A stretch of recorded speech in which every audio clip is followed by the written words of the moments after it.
Hey guys, welcome back to another episode of the Camps Bay Guy podcast, your go-to podcast for everything property in Cape Town. I can't wait to get into this episode with Sibiya Sibiya, an absolute icon in South African property. Let's get into the show. Guys, today I'm so excited that we have our first ever guest on the Camps Bay Guy pod. A very good personal friend of mine and a huge swinger in the luxury real estate game, Sibiya Sibiya. Sibiya has a BSc in Construction Economics and Management with an honors in Quantity Surveying. He is also the co-founder of Let's Prop In, a media company centered around the luxury real estate market. With a YouTube subscriber base of over 50,000 and a monthly viewing of 300,000 viewers, Let's Prop In is one of the biggest real estate focused channels in Africa. Sibiya also personally has over 32,000 followers on Instagram, and we're so excited to have you on this episode. Sibiya, welcome. Thank you. Thank you so much for having me, man. I've been watching from afar. I've been very much backing you and your journey. I've loved the way you've sort of applied yourself to the real estate industry. So thank you so much for having me today. It's a pleasure, man. So I've been in Cape Town for about 2 months now, which has flown by. It looks like this year wants to finish. So I've been in Cape Town for the last 2 months recording some of our episodes, some of the real estate videos which we've posted recently, which the latest one is probably one of my favorites. I won't lie. Even though I'm not allowed to say that, but it is probably one of my favorite. But over these last 2 months, we've been recording, expanding the brand, reaching out to different parties and working with different individuals, which we think will help us take the brand to the next level. That's amazing, man. I know you guys are I can't wait to see some of your tours. I always like to watch them. I've also been watching you from afar. Yeah. So yeah, it's been, I think we've kind of come up, but obviously you being in the media side of real estate and showcasing that aspect, and myself obviously selling, we've kind of at the same time started our journeys. And I still remember when I first met you at the Aurum, and you were using your little mobile gimbal and filming stuff like that. And now that you've come so far, and we were actually chatting before the episode started, and how you've gotten all this equipment. Maybe just tell everybody about, obviously who you are and your journey and how you got to where you are now. Yeah, we'd love to hear. Yeah, so when you reached out for this podcast, I actually went back to watch that episode of the Aurum just to remember that moment. And yeah, it seems like a long time ago, but it was maybe like 2 or 3 years ago when we used to record all these home tours by just using our phones. But yeah, so yeah, as you say, I'm Sibiya Sibiya, originally from Joburg, went to school my entire life in Johannesburg, and then high school went to St. John's College. And then after finishing high school there, I decided to come to Cape Town. That was my sort of initial introduction to Cape Town as a whole. Now and again would come for rugby tour, but that was the first time living in Cape Town. I started doing BSc Construction Studies, loved it, did it for 3-4 years, and then did my honors in Quantity Surveying. And throughout that time, I'm going to link it back to what we're doing now, but throughout that time, I've always been interested in architecture, design, interior design, development, property development, real estate. My dad used to be a real estate agent, so that's how I initially got that taste. Every Sunday, we used to sort of go to these open houses. I knew we weren't going to buy. Well, at that age, I wasn't sure whether we were going to buy, but I'd always hope, like, every time we go to a house, I'd always think, okay, this is going to be my room. This is where I'll stay. This is how I'm going to kit it out. This is where my bed's going to be. So I'd always imagine how I'd make that space to be like mine. And we'd never buy any of those homes. But yeah, that's how the bug started. And throughout varsity, enjoyed my degree. And then through COVID in 2020, COVID hit and varsity had stopped. And there was like a period of 3 weeks where everyone was doing nothing and just at home chilling, had nothing to do really. People were almost learning new skills. People are learning how to bake banana bread. People are learning how to learn new skills. And myself and Nell, which is my co-founder, at the time we were just seated at our apartment, had nothing to do, and we're thinking, what can we do? Something that's in line with our values and the things that we're interested in. And then one day we just woke up and we decided to just pick up the phone. Seeing that top billing wasn't a thing anymore, and there wasn't anything in the form of home tours in South Africa. Most of our inspiration comes from the US, New Zealand, Australia. Those are the main markets that we lean on. But there wasn't anything in South Africa at the time. So we decided, you know what, let's just do that. Let's pick up the phone and record our own apartment, which was the apartment that we're staying in during varsity, and that's how it started, man. Amazing. Yeah. And I actually remember, I remember seeing that journey, because at the same time that you started, I think I was working at Tyson Properties and doing social media. So I was in the social media space, and I saw all of that stuff, and it was super inspiring to see how you guys, just to see that journey from, recording literally with a phone and a gimbal and a mobile gimbal and a microphone that you guys have bought, to now I think you guys have got all the equipment, a drone, all that stuff, and your stuff's really professional. Yeah, I'll tell you a funny story. In the beginning periods of what we were doing, so we always used to record everything with the phone. We made it look amazing. Like, I'll give us props. We made it look amazing, but we always used to record with the phone. We were very self-conscious about having just a phone, because people didn't understand what we could do with the phone. They thought we needed this massive equipment. But one of the breakthroughs was the moment where we got the opportunity to shoot a 35 million rand penthouse in the waterfront. So the price tag gave us a lot of anxiety, like we couldn't go there just with the phone and say we're going to shoot this 35 million rand property. So what we did was we went to a friend of ours and we actually asked him to borrow his camera, which was an older camera, just to, when we get to the shoot, just to show the agent that we are here for business, we're here to record this property, and just to show it, we're professional. And that episode we shot with the phone. So it was just funny to think back at that time where we did everything with the phone. Amazing, man. And I can imagine it must have been a lot of hard work to get to the point where you are now. And I'm sure we'll get into a bit of that a bit later in the episode. So let's go into a few of the trends in Cape Town, and what are the current trends you're observing in the luxury real estate market in Cape Town and the rest of South Africa, especially in terms of like the property types, the designs, and sort of amenities that people are putting into their properties, maybe developments as well. What are you seeing? Yeah, so in South Africa as a whole, I'd say maybe it is separated by different locations, very location specific, but there are certain trends which are focused on the specific location. We're more focused on Cape Town and Joburg at the moment. We are looking to go to KZN and further into Africa, but at the moment it's mostly Joburg and Cape Town. And what we're seeing in Joburg is very interesting, and I think it's from COVID. What was happening in COVID, where everyone was at home, everyone got to get a full lived experience of their entire space, and realize, no, actually, I want a garden, I want this, I want more space, I want to study at home, I want these things to make my overall lived experience at home much more better. So in Joburg, there's a big drive towards estate living. Freehold properties, I'd say, is on the decline in terms of the amount of sales that are happening in that space. People would rather swap that for more estate living or even sectional title. And that's driven by, I'd say, mostly two things. Security is a massive thing. People are looking to find a space where they can feel secure and safe. Another thing, maybe I'll add a third thing. Another thing is affordability. And then the last thing is just that overall lifestyle that I've explained earlier on.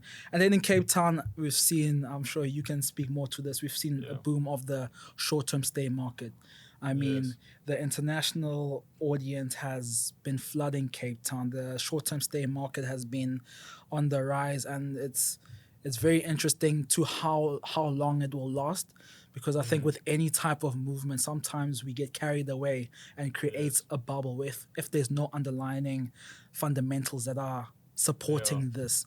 So I think the short-term stay market is definitely on the rise in Cape Town.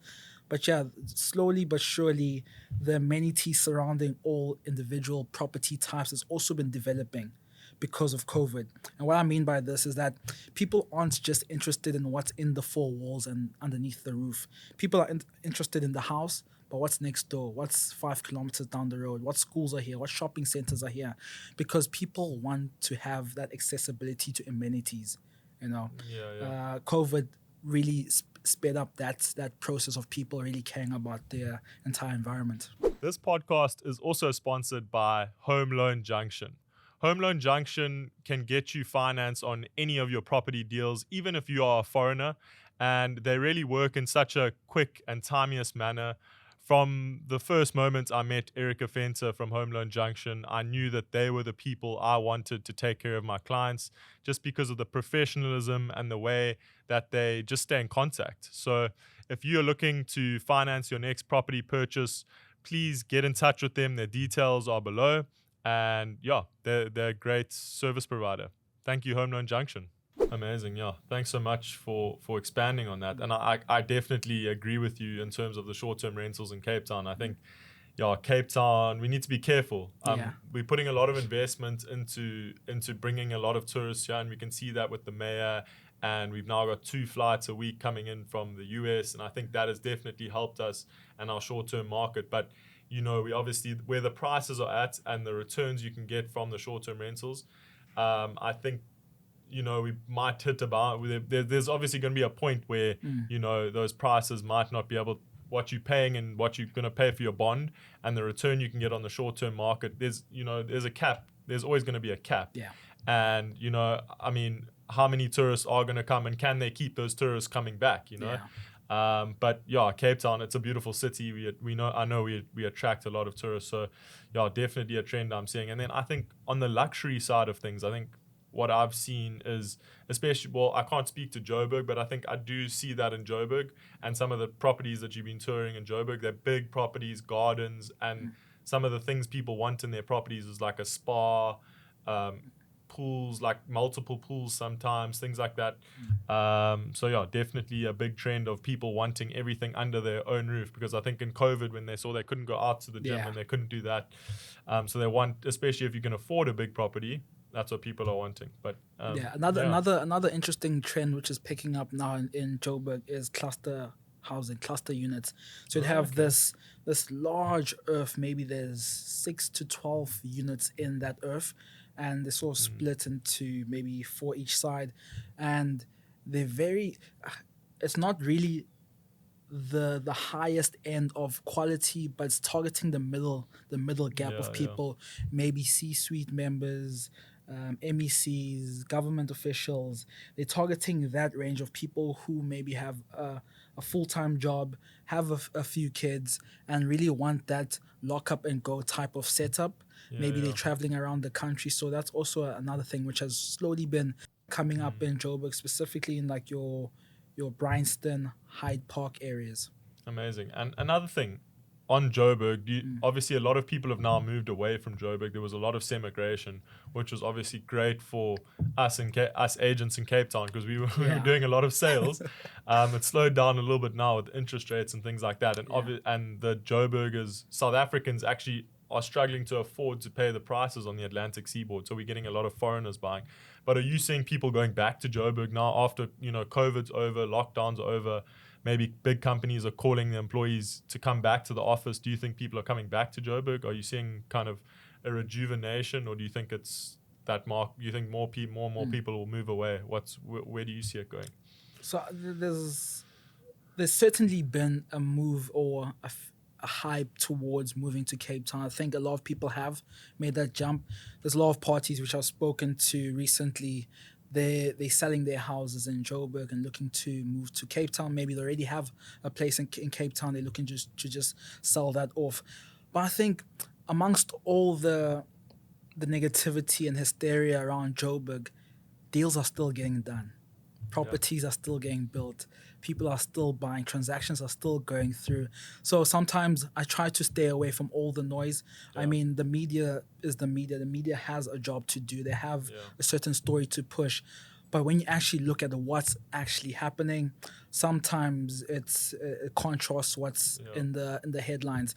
So in Joburg, deals are still getting done. The last property we shot in Joburg, beautiful home, I must say, in Bryanston.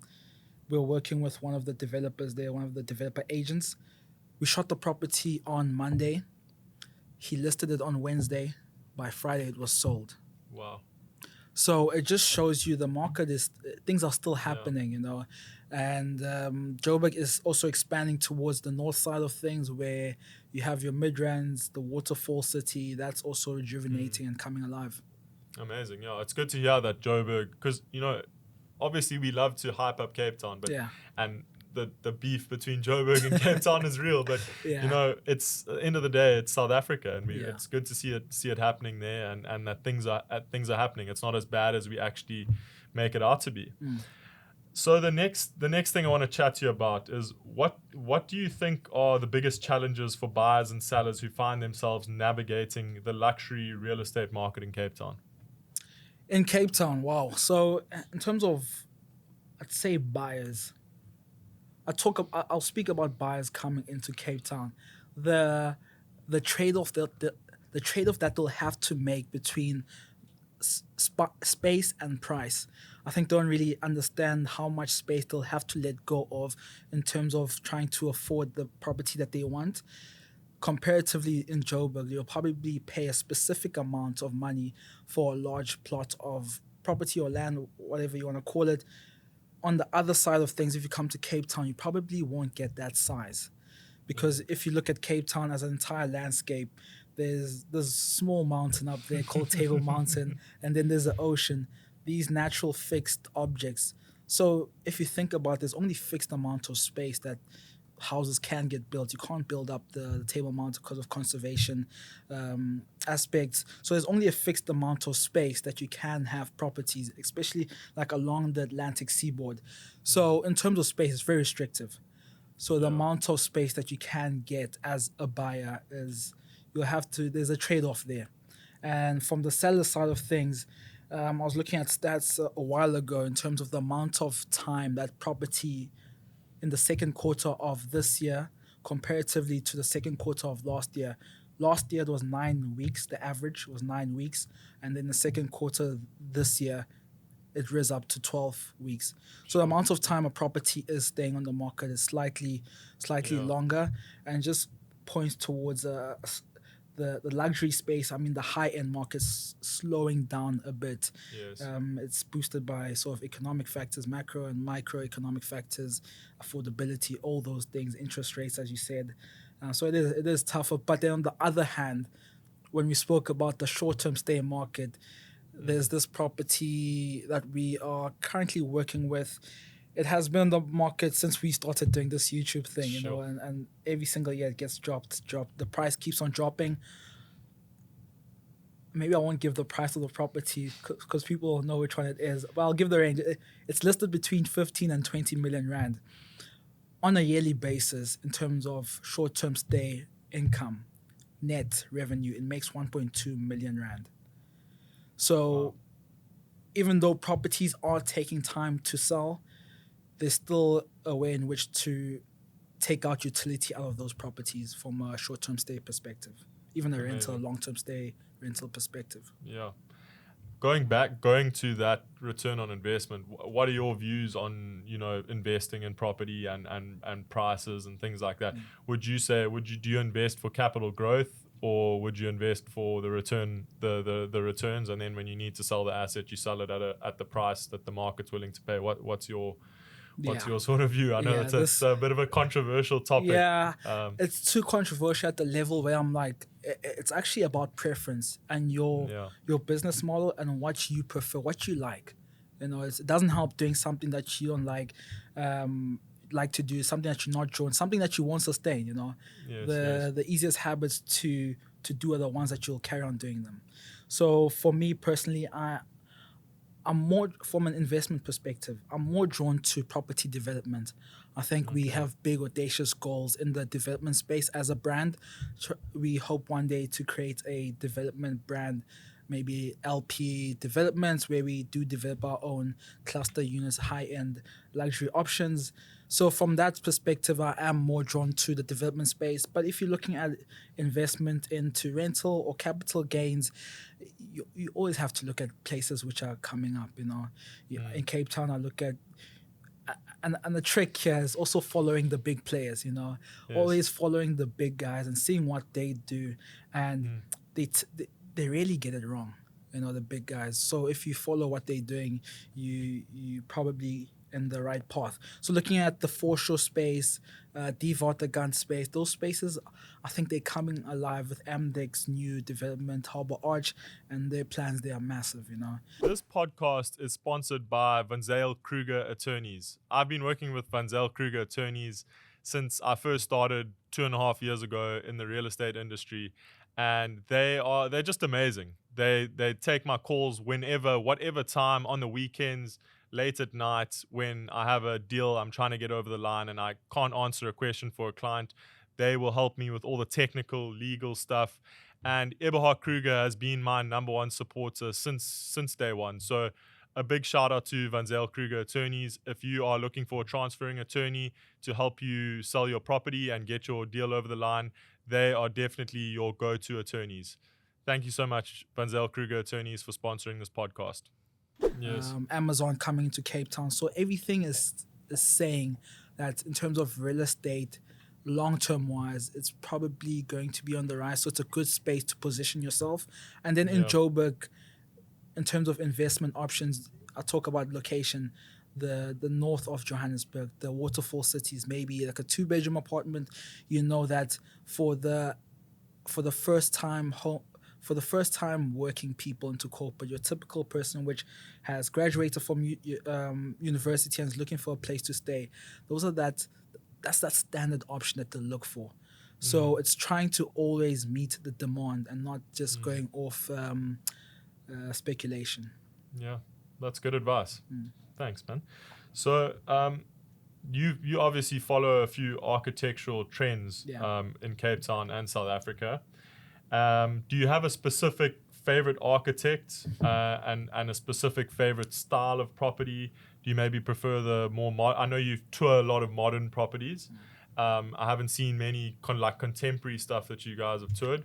But yeah, what's your sort of, in terms of, if you could build your ideal house, what does that look like for you? Yeah, so if I were to build my ideal house, I'll probably have a conversation with Saia, because their stuff is just, it's just incredible, man. Like the designs, the audacity, it's just, yeah. So just answering the first part of the question, you asked who are my favorite architects. So I'd say Saia, and we've been fortunate and grateful to have toured 2 of their properties in Cape Town.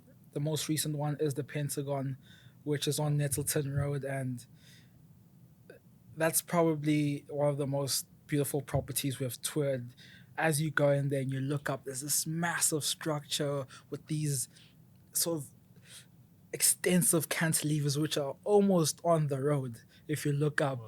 And then you go there, it's just magical. So yeah, Saia are my favorite architects, and the channel has been more focused towards your ultra modern homes, striking lines, dynamic, clean finishes, but we're always open to different types of options.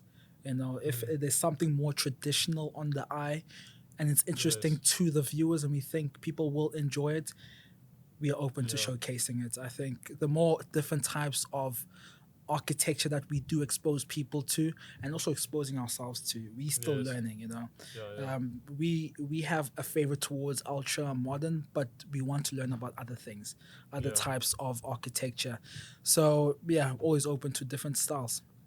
Okay. And do you have a specific favorite property that you've toured, or do you not like to give favorites? Yeah, it's very hard because a lot of the properties are very different. That most recent one, Saia's one, the Pentagon. It's called the Pentagon.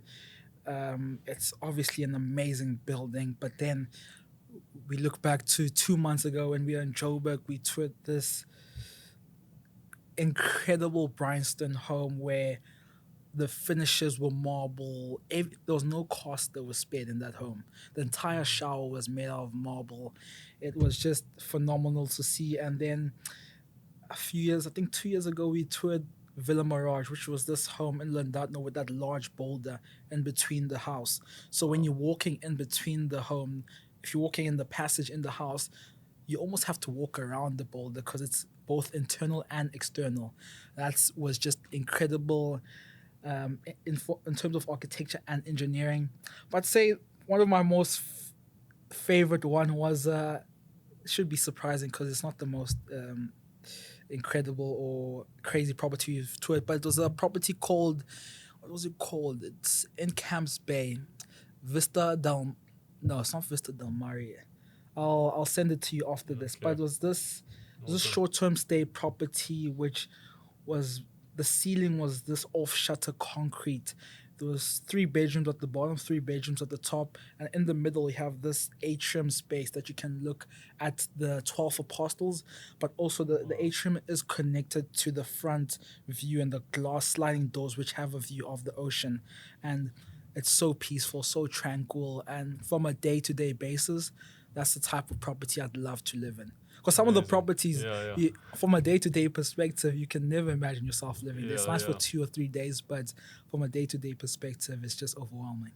Yeah, you almost feel like some of these properties were designed as a piece of art. You Yeah. know, it's almost like a lot of the I love Sayota, but even Stefan Antony's home in Clifton. Yeah. I think it's next door to the Pentagon. Yeah. I watched the tour Anezi did there, and yeah, it's an amazing property. But yeah, it seems some of it doesn't seem practical. Yeah. But I'm not trying to bash him or anything. Yeah. I just it's a piece of art. It's a Yeah. beautiful property to look at. And do you have any properties that are on your wish list? Maybe you can give a shout out on the podcast, like on your wish list that you'd love to tour, that you've been trying to tour. Yeah. So we're trying to go to the niceness, that space of the coast, but we're also looking to expand to other areas. You know, I think we've done a lot of Cape Town. There's still a lot. You know, there's still the southern suburbs which we haven't yet done. There's Hout Bay, that side. So we're trying to expand more into different spaces in South Africa. Durban, also looking to go to Mpumalanga, Limpopo, that side of things. But a big goal of ours is to go into Africa and then into Europe and then to other countries, because we're constantly being inspired. The main reason why we do what we do is to inspire. You know, we look back at our younger selves and we look at the types of things that we used to watch and get inspired by. So we're constantly trying to break the boundaries, go to different locations, learn more, meet more people, expand our vision and goals. Amazing, man. That's very inspiring for me to hear. And just from when you know where you came from to what you are now, what did it take to kind of get there? You know, I know it took you guys have made a lot of sacrifices. I know you're a really hardworking guy. What does a typical day in the life of Sibiya look like? It's not everyone says this, but it's never the same. You know, Yeah. sometimes it's a recording day. And a big thing about our business model, there's so many different business opportunities on a day-to-day basis that we are thinking about and that we get approached to do. So it's very hard on a day-to-day basis just to sit down and do what we have to do. We almost have to we almost have to say no a lot of the times to different things and just to focus on what we're doing. The core thing and the reason why we got to where we are today is because of the YouTube videos, you know, because of what we do on YouTube, the home tours that we do, the passion and drive that we show towards showcasing these properties. Because I'll touch on the inspiration part of things, because we do this because we enjoy it. We do this because it's inspiring to us. And we'd like to show these properties because there's often a lot of negativity and pessimist view in South Africa. So if we can provide that little glimpse of hope, because as a kid watching these properties, you start to think, wow, that's an amazing property. Who owns that property? What do they do for a living? What is this profession? What is civil engineering? What is this? You know? Yeah. And you start to Google things and you start going down the rabbit hole of thinking, can I do this for myself? Can I, from where I am today, can I get to this space? You know, you start going down that rabbit hole, and it's about now you're taking charge of your life. And I think that's the biggest thing for us, is just giving people that inspiration to say, okay, you know what, maybe I can also do this. Maybe I can also get to this point where whatever it looks like, it doesn't have to be homes, doesn't have to be luxury and opulence. That's just what we are doing, but it doesn't have to be that. Just whatever thing that you want to achieve. I think there's it's about getting up and just pursuing it. Yeah, I think a lot of people have those big dreams and goals, but they never realize them because they give up when it's too early. You know, you have a dream to become the next Springbok or the next top football player, Yeah. or you just want to be a good accountant and be an investment banker or something like that. But a lot of people give up, and I think when you see someone like yourself that has, you know, I knew you when you were working you started off working a job, and then I remember we had a chat a couple of months ago and you said I quit my job and I'm now doing this full time. And to hear something like that, it's super inspiring for other people, and to get that message to them that they can also, you know, be where you are, but it takes a certain amount of sacrifice. Yeah, I for mean, sure. so it's amazing. This podcast is also sponsored by M2 Bio. M2 Bio are a startup that are innovating in the biotech space. They're working with CBD, psilocybin, hemp, and they are creating some amazing products. You should definitely check them out. We have got their Medspresso coffee pods here, which I have been using for a while, and I really love them because I drink a lot of coffee, but having the CBD in the coffee just takes the edge off of the coffee, and you don't get that anxiety that you usually get when you drink a lot of coffee. So big shout out to them, and thanks so much to Jeff for being involved in this. He's been a big mentor to me in my business and helping me come up with the Camps Bay Guy brand. So thank you so much, Jeff, and thank you M2 Bio for sponsoring the podcast. Another thing I want to ask you, how is the work that you guys are doing helping luxury real estate brokers in South Africa? I mean, has any of the stuff that you've done resulted in some big sales? And maybe it's not the sales, but maybe it's getting them great clientele and buyers. And you know, when you plug an agent in one of your tours, I think it really can boost their business. I've noticed it's really helped me boost my business when I've worked with you. So yeah, maybe if you can just expand a little bit on that. Yeah. So in the beginning, obviously started just doing this purely off just passion, but over time we realized actually this is a good asset to help other role players in the built environment space.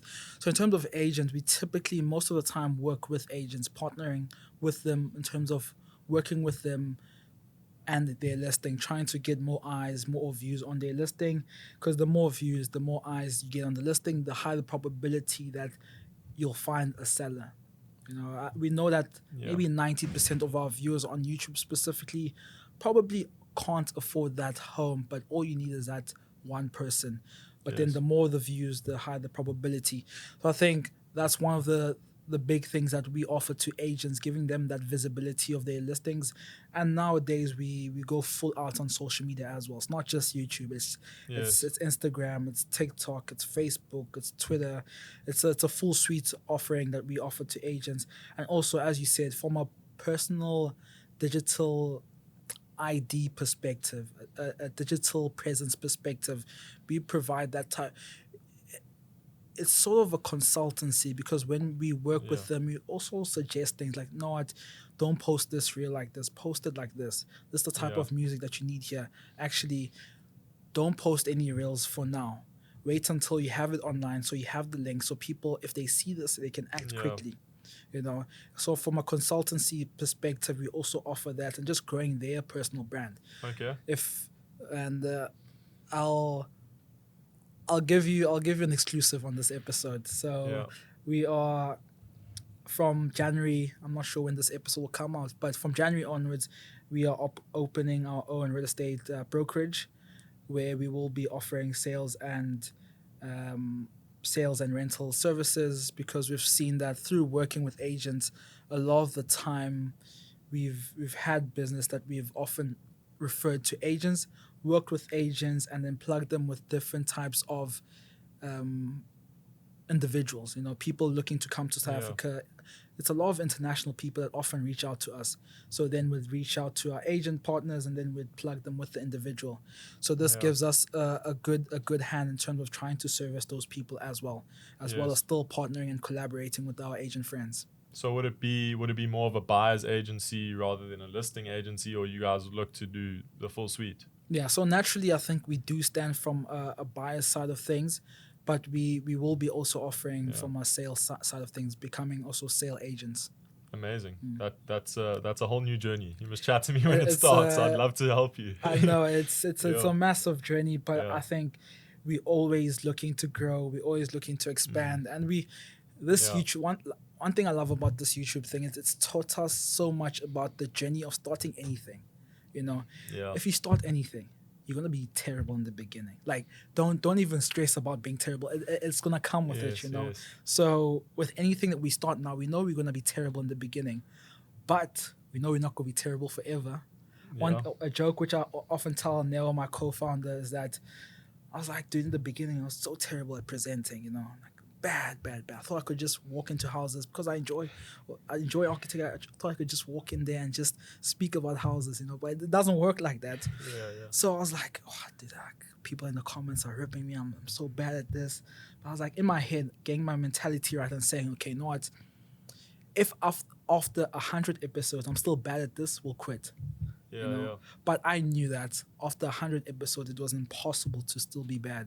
So it's just pointing at if you continue at something, there'll be a point where you're half decent at it. For sure. No, that's the truth, and I think you guys are making a great move moving into the space. You know, I think you guys are probably missing a lot of business by not being agents, and I mean we know what the commissions are like, and so yeah, I'm excited to see that journey for you guys. So well done for taking that step, and thanks for giving us that exclusive insight. Appreciate it. We'll Man. keep it close to ourselves until you guys will probably get the big news. The news will be out when this drops.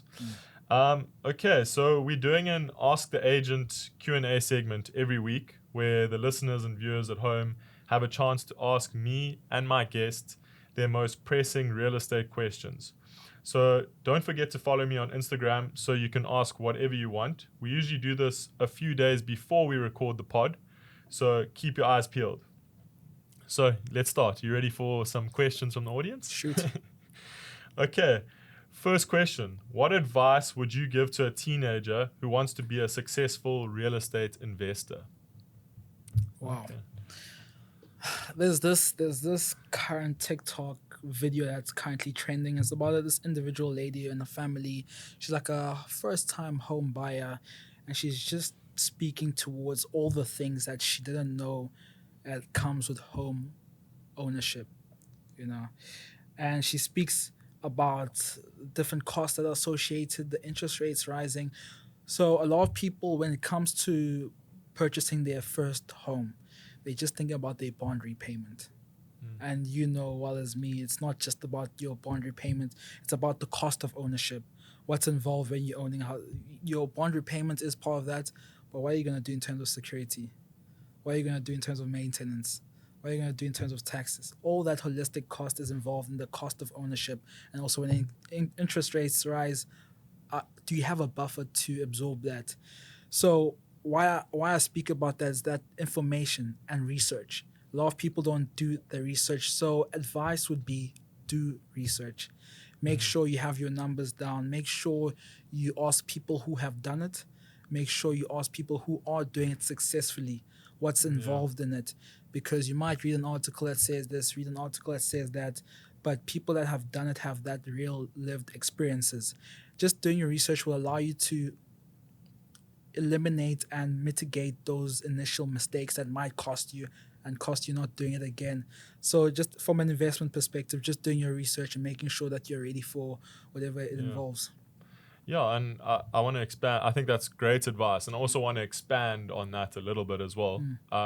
I think when you're buying a property, especially if you're buying it for yourself, I don't think you need to. Yes, it's a little bit of an investment. You're going to be putting money in, but I think don't look at it as Robert Kiyosaki, Rich Dad Poor Dad. He says, the home you live in is not an investment. It's not an asset.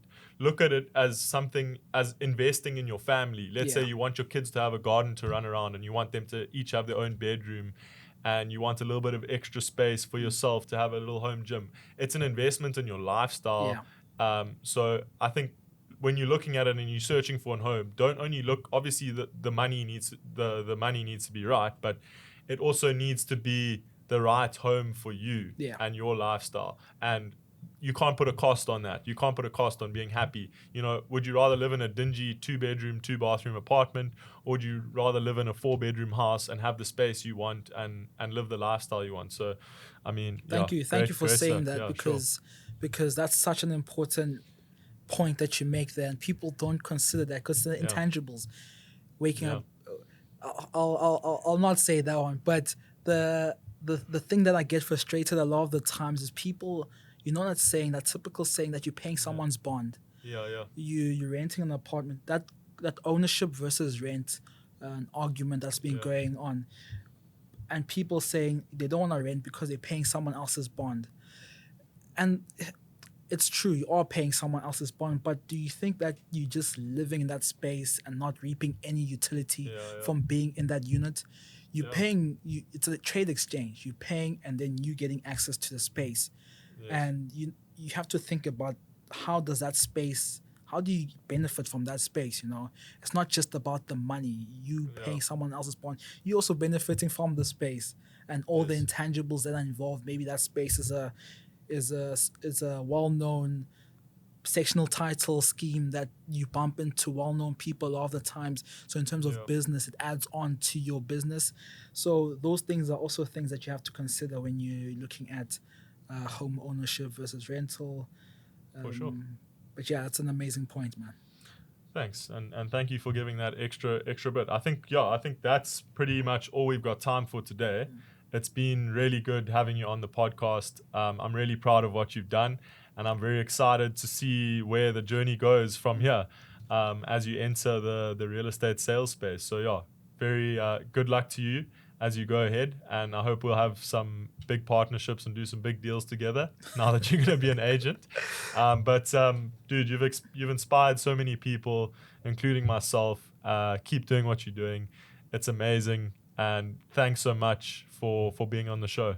Do you have anything else you want to say before we close off? Yeah, I appreciate you having me on the show, and as I've said in the beginning, man, from watching from afar, I've appreciated what you've been doing in the real estate space, your application in the space specifically, and yeah, keen to get these partnerships and working together, and yeah, I'm rooting for you, man.